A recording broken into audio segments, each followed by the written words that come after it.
अस्सलामुअलैकुम। आज हम आपको गाइड करेंगे हज की करंट सिचुएशन क्या है। मेरे साथ मौजूद हैं चौधरी मुर्तज़ा भाई, जो इनकी कंपनी नेम है वो है अल कादिर टूर्स एंड ट्रैवल। 2004 से ये भी हज पे लोगों को लेके जा रही हैं। तो कैसे हैं आप? खैरियत से हैं? शुक्र अल्लाह का, आप हैं ठीक हैं? अल्हम्दुलिल्लाह। मुर्तज़ा भाई, जो इस वक्त सिचुएशन बनी हुई है वो थोड़ा सा देखने वालों को गाइड करें। बहुत ज़्यादा क्वेश्चंस मिक्स हैं जिसकी वजह से लोग परेशान हैं। तो आज जो है डेट वो हो गई है 8 मई। बिस्मिल्लाहिर्रहमानिर्रहीम। सबसे पहले तो भाई शुक्रिया आपका, आपने हमें मौका दिया बात करने का। आज सिचुएशन करंट हम अगर बात करें हज के हवाले से, जो हमारे प्राइवेट हुज्जाज अराउंड 65 से 67,000 हैं जो जाना चाह रहे हैं हज पे, उनकी प्रॉब्लम बनी हुई है आजकल, आपको पता ही है। जैसे इसमें मैं आपको थोड़ा सा बता दूं, शुरू से जो प्रॉब्लम चली है, कुछ सऊदी गवर्नमेंट की तरफ से कुछ डेट्स अनाउंस की गई थी कि जिन डेट्स के मुताबिक हमने उनको फॉलो करना था। अब चूँकि जो कोटा मिलता है वो गवर्नमेंट टू गवर्नमेंट चलता है। गवर्नमेंट देती है, गवर्नमेंट ऑफ सऊदी देती है गवर्नमेंट ऑफ पाकिस्तान को, फिर गवर्नमेंट ऑफ पाकिस्तान हमें आगे प्राइवेट टूर ऑपरेटर को कोटा देती है कि इतने परसेंट आपका है, इतने परसेंट हमारा है। अब जो डेडलाइन चली, जो कि जैसे कि आपको देखा है कि चल रही है, तो उसमें ये था कि कुछ चीज़ें मिसकम्युनिकेट हो गई गवर्नमेंट ऑफ पाकिस्तान की तरफ से, यानी मिनिस्ट्री की तरफ से। मिसकम्युनिकेट इस तरह हो गई कि हम तक वो प्रॉपर पहुंच नहीं सकी कि इस डेडलाइन को हमने मीट करना है, तब हमें जो है वो कोटा मिलेगा। जबकि हमें एक तो कोटा भी लेट मिला, दूसरा हमें बुकिंग की इजाज़त भी देर से मिली, कम टाइम पीरियड, बहुत कम टाइम पीरियड मिला हमें। यानी समझ लें कि जनवरी के मिड के बाद प्रॉपर बुकिंग की परमिशन मिली। और चलें, बुकिंग की परमिशन तो एक साइड पे कर देते हैं। अगर हमें प्रॉपर गाइड किया जाता, जैसे सुनने में आया है या देखने में आया है कि दिसंबर में कोई एग्रीमेंट साइन हुआ था जी, उसकी डेट 14 फरवरी थी, तो अगर हमें प्रॉपर गाइड किया जाता, प्रॉपर हमें अनाउंसमेंट की जाती, या हमें लेटर्स दिया जाता, या जैसे हमें उन्होंने कोटे का लेटर दिया कि आप इतने अपने हुज्जाज बुक कर सकते हैं, और साथ में हमें वो ये कहते हैं कि अगर आप 14 फरवरी तक ये अमाउंट नहीं सबमिट करेंगे अपने इतने हुज्जाज की, तो आपका कोटा कैंसिल है।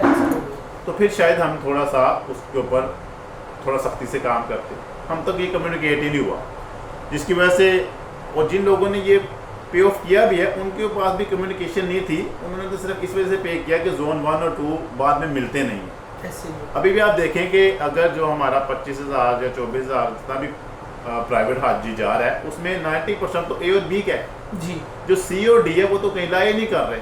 बिल्कुल। और जो सी और डी थोड़ा बहुत हुआ भी है, थोड़ा बहुत जो अपना जा भी रहे हैं, वो भी इस वजह से लगे कि उन्होंने पेमेंट भेजी, उन्होंने कहा पे कर देते हैं दैट। उन्होंने इस सूरत में पे नहीं की कि ये डेडलाइन है और इसके बाद हमें कोटा नहीं मिलना, या इसके बाद हमें पे नहीं कर सकेंगे। चलिए, डेडलाइन ख़त्म हो गई, उस वक्त तक हमें भी आइडिया नहीं था, लेकिन गवर्नमेंट का तो आइडिया था ना। उसके बाद हमें स्टॉप कर देते कि भाई अब आप पेमेंट ना भेजें, अब आप बुकिंग ना करें, अब आप 14 फरवरी के बाद पेमेंट लेते रहे। 14 फरवरी के बाद पेमेंट भी लेते रहे, 14 फरवरी के बाद लेटर भी भेजते रहे कि आप अपनी जो हमें फंड है वो भी जमा करवाएं। 14 फरवरी के वहाँ हमारी अमाउंट सऊदीया भी जाती रही। हमें ये भी कहते रहे कि 48 आवर्स का टाइम मिलेगा, 24 आवर्स का टाइम मिलेगा, आप अपनी पेमेंट कंप्लीट करें, अपने हाजी कंप्लीट करें, अपनी मसार कंप्लीट करें, अपना एचजीओ कंप्लीट करें। हम वो करते रहे, टाइम टू टाइम करते थे। ये तो बात अब हमें ईद के बाद जाके एंड ऑफ द डे, तकरीबन आज से कोई समझ लें कोई 12-15 अप्रैल को पता चली कि ये वाला मामला तो इस कदर सीरियस है। तो हमें तो उसका आइडिया था, हम तो तमाम हुज्जाज की पेमेंट भेज चुके हैं, हमारे हुज्जाज रेडी बैठे जाने के लिए। आज हमें अपना 24 आवर्स 48 आवर्स का टाइम दें, हम अपने वीज़े निकलवा लेंगे। जितने भी हमारे जो लोग नहीं इस वक्त इन हैं, वो अगर इन करें तो हम उनको निकलवा लें वीज़े। सिस्टम में सारा कुछ चला गया है, पैसे भी चले गए हैं। मसार में हमारी पेमेंट पड़ी है, मसार में हमारे हाजी बुकड है, ऑनलाइन हमारा सब कुछ क्लियर है, ठीक है। आज ही हमारा मसार ओपन करवा दें गवर्नमेंट, आज सऊदीया से रिक्वेस्ट करके हमारे 67,000 हुज्जाज को क्लियर करवा दें। विद इन 48 आवर्स हम अपने वीज़े निकलवाने की पोजीशन में मौजूद हैं इस वक्त, करंटली की बात कर रहे हैं। और आज से 1 महीना पहले तक भी हम इस पोजीशन में मौजूद थे। ईद के फौरी बाद तक हम मौजूद थे, रमज़ान में भी हम मौजूद थे कि हमें रमज़ान में भी ओपन करते तो हम तब भी अपने हज्जाज का जो है डाटा वो सारा कंप्लीट करके वीज़े निकालने की पोजीशन में हो जाते। लेकिन हमें रोज़ यही कहते रहे कि आज हो जाएगा, कल हो जाएगा, कल हो जाएगा, आज हो जाएगा। At the end of the day हमें कह दिया कि जी वो तो कोटा ही हमारा, सऊदी गवर्नमेंट इतना कर दिए। अब हमें बताएं कि 67,000 वो जज हैं, उनका हमने क्या करना, उनको हम क्या कहें, उनको हम कैसे बताएं कि जी ये हमारी सारी गलती नहीं है, या इसमें जो भी इन्वॉल्व है, वो तो बात की बात है ना, जो भी इन्वॉल्वमेंट है, जो भी बंदा इसमें प्योर इन्वॉल्व है वो तो बाद में पता चलेगा। लेकिन अभी जो 67,000 जज हैं इनको तो कम से कम भेजें, कोई तरीका करें, कोई रिक्वेस्ट करें सऊदी गवर्नमेंट से, कोई किसी तरीके से उनको कहें कौन सा कोई ऐसा मसला है जो सऊदी अरब के साथ आज तक पाकिस्तान का हल नहीं हुआ। पाकिस्तान सऊदी के अच्छे ताल्लुकात हैं, अच्छा एक आपस में हमारा इस्लामिक रिलेशन है, हमारा पाकिस्तान के सऊदी के साथ एक बहुत अच्छा ताल्लुक है। और अगर उस ताल्लुक के भी आपके ऊपर अथॉरिटीज़, उन अथॉरिटी से, सऊदी अथॉरिटी से बात करें कि इन 67 जहाज के लिए कुछ किया जाए, तो मेरा ख्याल है कि वो हल हो सकता है। अभी भी हमारे पास टाइम है, अभी भी हम टाइम से आउट नहीं हो गए, अभी भी हमारे पास टाइम है, अभी भी हम कर सकते हैं, हमें थोड़ा टाइम चाहिए, सब कुछ हो जाएगा। लेकिन अगर अथॉरिटी से बात करें और वो कुछ उस पर अपना सेकंड ओपिनियन लेके, तो इसको ये आप क्या देखते हैं, पिछले हफ्ते भी मीटिंग हुई है, उसके अंदर भी उन्होंने कहा कि हम आपको बताते ही हैं। हाँ देखें ना, जैसे अब पिछले 3 हफ्ते से ऑलमोस्ट मीटिंग चल रही है जी कि जी इतना कोटा सऊदी गवर्नमेंट दे रही है, या इतना कोटा सऊदी गवर्नमेंट दे रही है, इसका क्राइटेरिया क्या होगा। लेकिन फिर at the end of the day क्या होता है कि कुछ भी नज़र नहीं आता। At the end of the day होता है कुछ भी नज़र नहीं आता। अभी भी हम पुरुमीद हैं, अल्लाह के अरबी पुरुमीद हैं, और सऊदी गवर्नमेंट से भी रिक्वेस्ट करते हैं और पाकिस्तान गवर्नमेंट से रिक्वेस्ट करते हैं कि जो हुआ सो हुआ, उसके ऊपर थोड़ा सा सेकंड ओपिनियन लें, और जो भी मामलात हैं वो बाद में देखने के, लेकिन वो जांच को कम से कम भेजा जाए ताकि वो अपना फरीज़ा जो है वो हज का अदा करें। तो काफ़ी सारे ऐसे लोग हैं जो हज करना चाह रहे हैं, आज 1 साल के बाद आता है, और किसी को क्या पता कि उसकी अगली ज़िंदगी का अगला सांस का क्या पोजीशन है, वो तो अल्लाह जानता है। अल्लाह सबको लंबी ज़िंदगी दे, सब लोग हज पे जाएँ, लेकिन लोगों की यही बात दिल को लगती है कि अगले साल से रहने के नहीं रहना। तो इस वजह से रिक्वेस्ट यही हमारी है कि जो है रिक्वेस्ट करें सऊदी गवर्नमेंट से कि इन हुज्जाज के लिए एक आसानी वाला मामला करें, इनको हज पे जाने की इजाज़त दी जाए, ताकि ये है कि ये लोग अपना जो फरीज़ा वो अदा कर सकें। क्लाइंट ये भी सोचते हैं कि अगर हम इस साल हज पे नहीं जाते तो जो हमारी पेमेंट जा चुकी है, जबकि पेमेंट अच्छा, पेमेंट के बारे में भी ये है कि मैं आपको बताऊँ कि हमने जितने भी हाजी बुक किए हैं अभी तक किसी ने ये नहीं कहा कि आप हमें पेमेंट वापस कर दें। ऐसे ही है, लेकिन ये एक क्वेश्चन है। हाँ, सब यही कहते हैं कि आपकी मेहरबानी हमें हज पे भेज दें, किसी तरीके से हमें हज पे भेज दें, हमें पेमेंट की नहीं, हमें हज पे जाने की ज़्यादा ज़रूरत है। बाकी रह कि पेमेंट की बात जो वर्स्ट एंड वर्स्ट सिनेरियो है कि अगर खुदा न खास्ता कुछ भी नहीं होता, तो पेमेंट तो हमारी जो है वो हमारी ऑनलाइन थ्रू प्रॉपर चैनल सऊदीया गई हुई है, और पेमेंट में टूट के गई है। $3 लाख पर डे के हिसाब से सेंड करना। हाँ बिल्कुल, वो जाहिर सी बात, वो भी एक प्रॉब्लम था, लेकिन बात वही है कि हम प्रॉब्लम्स को लेके चलेंगे तो वो तो हम फिर उसी में फंसते चले जाएंगे। वो पेमेंट जिस तरह गई नहीं गई, अभी हमारी पेमेंट सारी मौजूद है। आज आप हमें कहें ओके है, हम विद इन 24 आवर वीज़ा निकाल लेंगे, कोई इशू नहीं है। सब ऑलमोस्ट जो सब लोग हैं 67,000 जितने भी एचयूज हैं सब वीज़ा निकालने के पोजीशन में मौजूद है। तो बाकी पेमेंट की रहेगी बात वापस आने की, तो जितनी भी पेमेंट हमारी गई हुई है थ्रू मसार, थ्रू नुसुक, वो हमारी सेफ है। वो गवर्नमेंट ऑफ सऊदीया हमें वापस भी कर देगी, उसमें हाजी की कोई कटौती भी नहीं होगी। वो पेमेंट जितनी हाजी की है वो उसको ही मिलेगी, लेकिन हाजी ये कहता है कि आपकी मेहरबानी, आप हमें हज पे भेजें। तो हमारी तो पूरी आखिर तक कोशिश है कि ना ही पेमेंट हमें वापस मंगानी पड़े, हम हाजी को हाजी का वीज़ा दें और हज पे ले के ले जाएँ।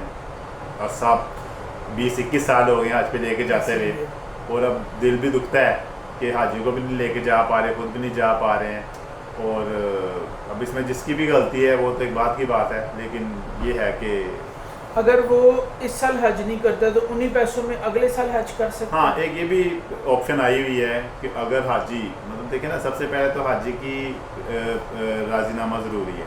अगर हाजी कहता है कि ठीक है, बस सिनेरियो ये हो कि इस साल अगर ना जा सके, खुदा ना खास्ता ना करे, अल्लाह सबको लेके जाए, तो फिर हमारी ये कोशिश होगी कि जो हाजी, क्योंकि हमारे हाजी मोस्टली जो बुक है ना वो गुडविल पे बुक है, जो हम इतना अर्सा 20-21 साल से हाजियों को हज पे लेके जाए, उन्हीं के रेफरेंस से। कुछ वो लोग हैं जो रिपीट हैं, कुछ वो लोग हैं जिनके आगे रिश्तेदार हैं, कुछ दोस्त जा रहे हैं, फैमिलीज़ हैं जो हमारे साथ पे जा रही हैं। तो उनमें 90% वो लोग हैं जो हम पे ट्रस्ट करते हैं।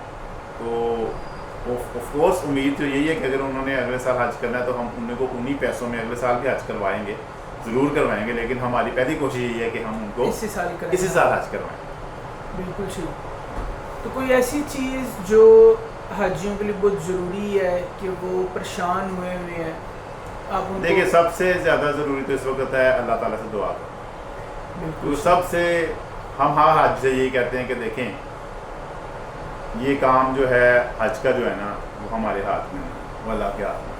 सही पहली बात तो ये है हम वसीला बने हुए हैं, अल्लाह ताला ने हमें वसीला बनाया कि हमने आपको हज करवाना है, उसको हज करवाना है, उम्रा करवाना है कि अल्लाह ताला ने हमारा एक नौकरी लगाई हुई है, एक हमें अल्लाह ताला ने काम दिया है। ठीक है हम ऑफ कोर्स बिजनेस भी करते हैं, लेकिन सबसे पहली प्रायोरिटी होती है कि हाजी हज पे जाए, उम्रे पे जाए, कैसे भी करके जो भी हमारे पास मामलात हैं, जो भी सिस्टम है।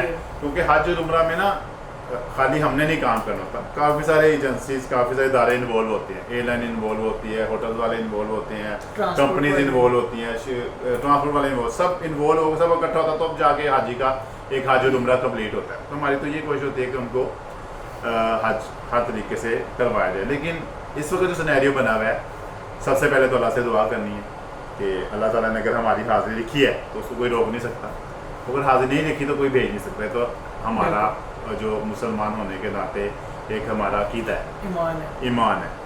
तो अब सबसे पहले तो हम हाजी को ये कहते हैं कि आप दुआ करें, रास्ते अल्लाह खोल देता है, अल्लाह रास्ते खोलने वाला होता है। हम कोशिश कर रहे हैं, आखिर तक हमारी कोशिश है कि हम कोशिश करते रहें, जहाँ जहाँ तक हमारी रसाई है, जहाँ जहाँ तक हम जा सकते हैं, जिसको हम कह सकते हैं अथॉरिटीज़ को हम उनको कह रहे हैं। बाकी अल्लाह से दुआ करें, अल्लाह आसानी वाला मामला करे और अल्लाह सबको हज पे लेके जाए और अल्लाह ताला दुआ कबूल करने वाला होता है। ये भी एक चीज़ क्वेश्चन है कि क्या पाकिस्तान से जो लोग हाजी नहीं करेंगे, क्या वहाँ पे भी इंडस्ट्री को नुकसान होगा? हाँ, वो भी प्राइवेट सेक्टर है। ये भी इस बारे में मैं आपको बताता हूँ, क्योंकि लोगों का मानना है कि वो शहजादे लोग हैं, लेकिन सारे तो नहीं। ऑफ कोर्स वो शहजादे लोग हैं, ऑफ कोर्स उनको फ़र्क नहीं पड़ता, लेकिन हाई अथॉरिटीज़ को फ़र्क नहीं पड़ता। हाँ, देखें जिनके होटल्स हैं, हाँ, जो तवाफ़ा कंपनी वाले लोग हैं, जिन्होंने तवाफ़ा कंपनी के थ्रू सर्विसेज देनी है, जो ट्रांसपोर्ट वाले लोग हैं, ठीक है। अब ऑफ कोर्स अगर overall world wide Saudi government कहती है कि 2 मिलियन हाजियों को हमने हज करवाना है और जाते हैं 1.5 मिलियन या 1.2 मिलियन, 1.3 मिलियन, तो ऑफ कोर्स जो वो 7 मिलियन जो 0.7 मिलियन का है गैप, वो कैसे कवर करेंगे? वो ऑफ कोर्स उन्हीं होटलों में जाएंगे जिन होटलों में फिर वो नहीं जाएंगे।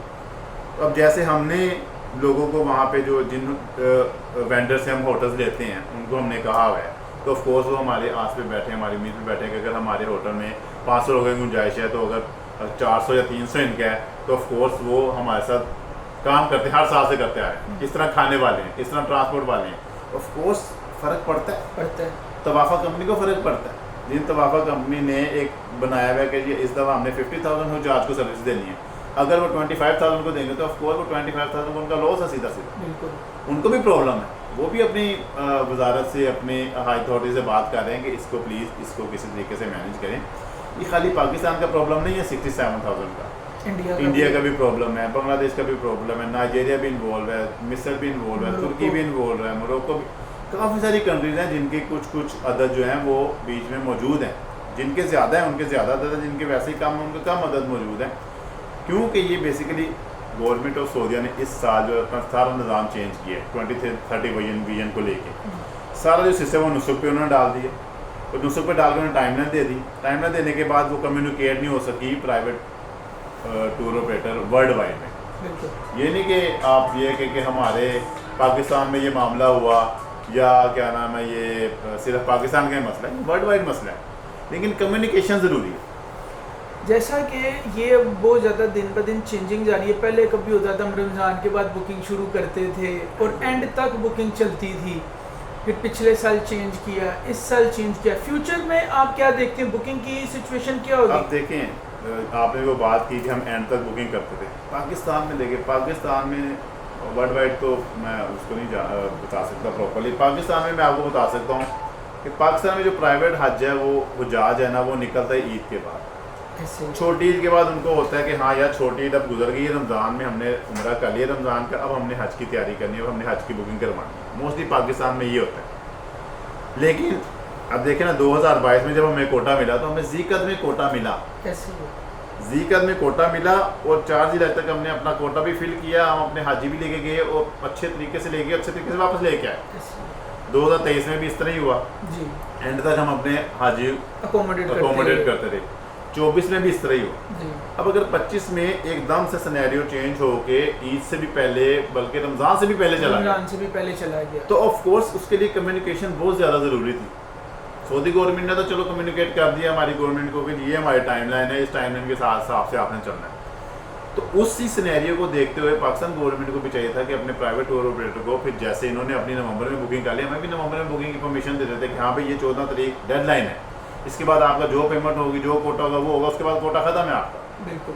तो हमारे पास भी कम्युनिकेट हो जाता, हम अपने उसी 22, 23, 24 को लेके चल रहे हैं कि चले यार कोई बात नहीं, प्राइवेट का तो आराम से चलता है। बाकी बात पेमेंट की नहीं है, बात है कम्युनिकेशन की, टाइमलाइन की, जो गवर्नमेंट की तरफ से मिस्टेक होगी, जो गवर्नमेंट ने हमें प्रॉपर गाइड नहीं किया, ये कह रहे हैं। बिल्कुल। मिस्टेक उसको नहीं हम कह सकते, guidance he of course government ने हमें कोटा दिया तो ऑफ कोर्स इसलिए दिया ना कि आप अपने हाजी लेके जाएं। बिल्कुल। उन्होंने ये तो नहीं कहा कि कोटा ले लिया चलो अब नहीं खत्म। मिस्टेक नहीं कहते, इसको कहते हैं गाइडलाइन प्रॉपर हमें नहीं मिली, कम्युनिकेट नहीं हमें प्रॉपर हुआ। हमें प्रॉपर कम्युनिकेट करते तो हम उसको आराम से, हम भी 14 फरवरी को कर लेते, उससे पहले कर लेते, उससे पहले कर लेते। क्या मतलब है, हम एक देखें ना, हम 2004 से प्राइवेट हाजी लेके जा रहे हैं, तो क्या हम अपने हजाज को ख़राब करते हैं या हम अपनी गुडविल ख़राब करना चाहते हैं? हमारा 20-20, 22-22, 25-25 साल का तजर्बा है यहाँ पे हज का, उम्रे का करवाने का, तो हम उसको ख़राब क्यों करेंगे? हमें क्या शौक पड़ा है ख़राब करेंगे? पेमेंट पैसों के लिए तो कोई भी अपना बिजनेस ख़राब नहीं करता, ठीक है ना, और अपनी गुडविल कभी भी ख़राब नहीं करता। तो हमें भी अगर कम्युनिकेशन प्रॉपर हुई होती, हमारे पास प्रॉपर चीज़ें पहुँची होती, जैसे गवर्नमेंट ऑफ सऊदीया ने पिछले साल हज के फौरी बाद अनाउंसमेंट कर दी थी हज पॉलिसी की, हमारी गवर्नमेंट भी हज पॉलिसी फौरी अनाउंस कर देती, जुलाई में कर देती, अगस्त में कर देती, और सितंबर में कहती कि ले जी आप अपनी बुकिंग शुरू करें, ये डेडलाइन हमें गवर्नमेंट ऑफ सऊदीया दी है, इस डेडलाइन तक आपने ये सारा काम कंप्लीट करना है। फिर हम ना करते, फिर हमारी गलती तस्वर की जाती। पेमेंट के हवाले से जैसे कि कई लोग, अब जैसे गवर्नमेंट ऑफ सऊदीया हर चीज़ एडवांस कर रही है, तो जो जाने वाला हाजी है उनको भी तो पेमेंट इकट्ठी करने में, देने में प्रॉब्लम होती है। देखिए इसी सिनेरियो को लेके government of Saudia, government of Pakistan कह रही है कि अब आप कुछ सिनेरियो का चेंज हो रहा है गवर्नमेंट ऑफ सऊदीया के तरफ। अगर मिसाल तो हाजी आपका बुक करवाता है, वो कहता है कि जी मैं आपको 40% देता हूँ, 30% देता हूँ या 50% देता हूँ, लेकिन वो कह रहे हैं 100% पे काम करें। सुने ना, तो अगर आपने बिजनेस करना है तो ऑफकोर्स आपको इन्वेस्टमेंट की जरूरत पड़ेगी। आपकी कंपनीज है प्राइवेट लिमिटेड, आपके पास पेड अप कैपिटल है, आपको ऑथराइज कैपिटल है, आप एक proper private limited company run कर रहे हो। तो अगर आप मिसाल के तौर पर आपको पता है कि ये मेरा इतने का कोटा है और मैंने इतने हाजियों को लेके जाना है और मेरे पास इतने हाजी बुक हो जाएंगे और इतनी उन्होंने एडवांस पेमेंट दे दी, तो बाकी आप पेमेंट एडवांस अपनी करके आप अपना काम कर सकते हो, ठीक है ना। अगर गवर्नमेंट सऊदीया कहते हैं कि जी 14 फरवरी डेडलाइन है, आपने तवाफ़ा जोन पेमेंट करना है, तवाफ़ा जोन पेमेंट आपकी अराउंड 25-30% बनती है आपके पैकेज, जो इस साल उन्होंने तरतीब दी। फिर उन्होंने कहा 1 महीने के बाद अपने हाउसिंग और ट्रांसपोर्ट करना है, 40% वो लगा लें। फिर उन्होंने उसके बाद कहा कि आपने अपने वीज़े निकालने हैं 18 तक, मतलब उन्होंने डेट्स में डिवाइड कर दिया, पेमेंट भी डिवाइड होगी, 30% होगी, 30% होगी, 40% होगी, 3 उसमें डिवाइड होगी। कोई बात नहीं, हम भी इसको लेके चल सकते हैं, कोई इशू नहीं है। लेकिन at the end of the जब हमारे पास हाजी बुक हो गया, जब हमने सारी पेमेंट तवाफ़ा कंपनी कर दी, जोन की कर दी, हाउसिंग की कर दी, ट्रांसपोर्ट कर दी, खाने की कर दी, तो वीज़ा निकालने की डेट अगर एक्सटेंड हो भी जाएगी तो कोई इशू नहीं है, ठीक है ना। जब हमारी पेमेंट सारी क्लियर है, हमारे 100% क्लियर है, हमारा तवाफ़ा, जोन, हाउसिंग, अपना ट्रांसपोर्ट, खाना सब पेड है, क्लियर है, तो अगर हम वीज़ा जो अपना वो 18 ज़िकत की जगह 30 ज़िकत को भी निकालें तो क्या फ़र्क पड़ता है, 15 ज़िकत को भी निकालें तो क्या, हमारा हाजी तो पेड है ना, हमारा मसार में तो सारा डाटा कंप्लीट है ना, हमारी पेमेंट तो कंप्लीट है ना। तो उस डेट को बढ़ाने में कोई इशू नहीं होता, इस डेट को बढ़ाने में इशू, जिस डेट में हमने अपनी कट ऑफ डेट में उन्होंने हमारा कोटा ही ख़त्म कर दिया, जो कि हमें पता चला ईद के बाद कि हमारा कोटा तो 14 फरवरी के ख़त्म है। अगर हमें 14 फरवरी को पता होता तो हम उस हिसाब से अपने मामला को देखते, हम हाजी और बुक ना करते या हाजियों से और पेमेंट ना लेते, हमारी जो पेमेंट गई है वो तो गई हुई है जी, ठीक है ना। अगर हमने पेमेंट सबमिट करवाई है तो हमने सारी तो हाजी से नहीं ली हुई। अगर आज भी आप हमारी बुकिंग देखें तो हमारे अभी भी हाजियों ने पेमेंट कर दी है। अगर उन्होंने 40% 50% की हुई है तो बाकी तो उन्होंने अभी पेमेंट करनी, बाकी तो हमने खुद से पेमेंट भेजी हुई है। बिल्कुल, हम तभी नहीं भेज सकते थे, हम तभी भेज सकते थे, लेकिन क्या था, मिसकम्युनिकेशन, गैप था, बिल्कुल गवर्नमेंट की मिनिस्ट्री के साथ गैप, वो कवर नहीं हुआ। अगर वो कवर हो जाता तो आज अल्लाह का फजल सारे आज 90 जा रहा था प्राइवेट। अगले साल जो है हज, जो हाजियों ने बुक करना है कब तक करवा लेना बेहतर है? अब एक और बात भी आपको, जो इस तजुर्बे से नेक्स्ट ईयर की बुकिंग है ना, गवर्नमेंट ऑफ सऊदी की तरफ से वो टाइमलाइन और टाइट हो गया। सुनने में आ रहा है कि सितंबर और अक्टूबर में सऊदी गवर्नमेंट ने कहा है कि आपने जोन और तवाफ़ा पे करना है। अच्छा, ये जो अभी नेक्स्ट पॉलिसी में सुनने में आ रहा है वो ये है, ये इंशाल्लाह आपकी 15 जून को पॉलिसी आ जाएगी, सऊदी गवर्नमेंट की डेट्स भी आ जाएंगी जी। तो सुनने में आ रहा है कि अक्टूबर में या सितंबर या अक्टूबर में उन्होंने कहा कि तवाफ़ा जोन पे करना है और उस हिसाब से फिर आगे डेट्स बनी होंगी, मज़ीद एडवांस चल रहा है। अच्छा, तो इसलिए अब ये तो जो होना था जो हो रहा है, जो हो गया, अल्लाह करे अल्लाह सब हाजियों को लेके जाए। लेकिन अगर समहाउ अगले साल जो पाकिस्तानी हुज्जाज हैं जो हज पे जाना चाहते हैं या इस साल जो रह जाएंगे वो भी अल्लाह उनको अगले साल ले जाए, बल्कि इस साल भी लेके जाए, तो उनके लिए भी ज़रूरी है कि वेल बिफोर टाइम अपने जो मामलात हैं, अपने जो भी HGU हैं, जो भी ग्रुप ऑपरेटर हैं जिनके साथ भी वो हज पे जाना चाह रहे हैं, उनके साथ पहले मामला तय कर लें कि आपको एग्जैक्ट कितनी अमाउंट अभी चाहिए, एग्जैक्ट कितनी अमाउंट बाद में चाहिए। उसमें अगर आप अपनी बुकिंग भी करवा देंगे तो ऑफकोर्स जाहिर सी बात है जो HGU उसने अपना काम करना है वो उससे भी कुछ पेमेंट करके एडवांस पेमेंट करें, जैसे एयरलाइन को हम एडवांस पेमेंट दे देते हैं, हम आगे सऊदी में एडवांस पेमेंट ट्रांसफ़र कर देते हैं ताकि हमारा, क्योंकि रेमिटेंस में टाइम लगता है पाकिस्तान से चलते हुए और हमारे पास लिमिट भी बड़ी कम होती है, तो इसलिए फिर हमारी कोशिश होगी कि आगे हम जो टाइम है आपको मीट करके चलें ताकि हम अपना पूरा कोटा यूटिलाइज़ करें अगले साल। वो जो पाकिस्तानी जहाज हैं उनके लिए सबसे बड़ा पैगाम इस वक्त ये है कि जो भी हाजी अगले साल 2026 में हज करने के लिए जाना चाह रहे हैं वो अपनी बुकिंग वेल बिफोर टाइम करवा लें, चाहे 25% 30% 50% एडवांस दे लें, लेकिन अपनी बुकिंग जो है वो वेल बिफोर टाइम, जैसे बुकिंग शुरू हो वैसे ही, जैसे मार्केट हो वैसे ही आप अपनी बुकिंग करवा के अपने आप को फाइनल कर रहे हैं, बजाय इसके कि आप एंड पे जाएं और फिर आपको मौका ना मिले। तो लिहाजा जो भी अगले साल हज पे जाने की ख्वाहिश रखता है वो इसको वेल बिफोर टाइम, यानी 2025 में ही 2026 की हज की बुकिंग करवा। बिल्कुल सही। मकतब ABCD इनमें फ़र्क जो आता है उसके हवाले से थोड़ा सा देखें। मकतब A और मकतब B तो ऑफ कोर्स VIP लोगों के लिए हो जी, ऑलवेज हमेशा के लिए। वो जो मकतब A और B करते हैं वो ऑफ कोर्स उसका पैकेज भी ज़्यादा होता है जी, 2.5 मिलियन 3 मिलियन 2.4 मिलियन, इससे वो A का स्टार्ट होता है, फिर 2 मिलियन प्लस B का स्टार्ट होता है। जो इकोनॉमी और इकोनॉमी प्लस पैकेज वाले लोग होते हैं ना, उनका पैकेज आप ये कह लें कि अगर जो गवर्नमेंट के लेवल का पैकेज होता है 1.2 मिलियन का चला जाता है, जो उससे थोड़ा बेहतर होता है 1.4 मिलियन पर चला जाता है। डिपेंड करता है, अगर हम मकतब को सिर्फ लेके चलें तो और चीज़ें साथ में प्राइवेट ने जो है ना वो साथ में सर्विसेज भी देनी होती है जी। गवर्नमेंट तो आपको एक पैकेज बुक करना है और उन्होंने आपको जीजा और मदीना बता देना है, ऐसे प्राइवेट जो पैकेज बुक करना है तो आप प्राइवेट ने उनको सर्विसेज बतानी है, हम आपको क्या क्या देंगे, हम आपको मीना में क्या देंगे, अफाद में क्या देंगे, हम मक्के होटल में क्या देंगे, मदीना होटल में क्या देंगे, अजीजिया में क्या देंगे, कैसे आपको लेके जाएंगे। ये चीज़ें गवर्नमेंट से तो हाजी नहीं पूछता, लेकिन प्राइवेट से पूछते हैं। प्राइवेट की बुकिंग चलती है सर्विसेज पे जी, जितनी हम अच्छी सर्विस देंगे उतना अच्छा पैकेज होगा, जितनी कम सर्विस देंगे उतना कम पैकेज होगा। बिल्कुल। डी का पैकेज अगर सस्ता है, सी का थोड़ा उससे महंगा है, बी का उससे महंगा है, ए का उससे महंगा है। ए का ज़रा करीब आ जाता है जमरात से, बी का उससे पीछे आता है, सी और डी उससे पीछे आ जाता है। तो ये सारी जो चीज़ें हैं ABCD में, वो जहाज की अपनी मर्जी है कि उन्होंने पैसे कितने खर्चने, मतलब है कि 1.2 मिलियन से लेके ये चला जाता है 3 मिलियन तक चला जाता है मकतब A का। तो जो जिसकी कैपेसिटी वो हिसाब से अपनी बुकिंग करवाए। बहुत शुक्रिया, आपने बहुत अच्छे तरीके से गाइड की है और इंशाल्लाह नेक्स्ट वीडियो जो है हम बनाएंगे मकतब के हवाले से कि उनमें क्या क्या फ़र्क आता है, क्या क्या फैसिलिटीज़ होती हैं और इनके अंदर जो प्राइस डिफरेंस है वो सिर्फ फैसिलिटीज़ की ही वजह से अप एंड डाउन होता है। तो मिलते हैं नेक्स्ट वीडियो में। Thank you so much, take care, अल्लाह हाफ़िज़।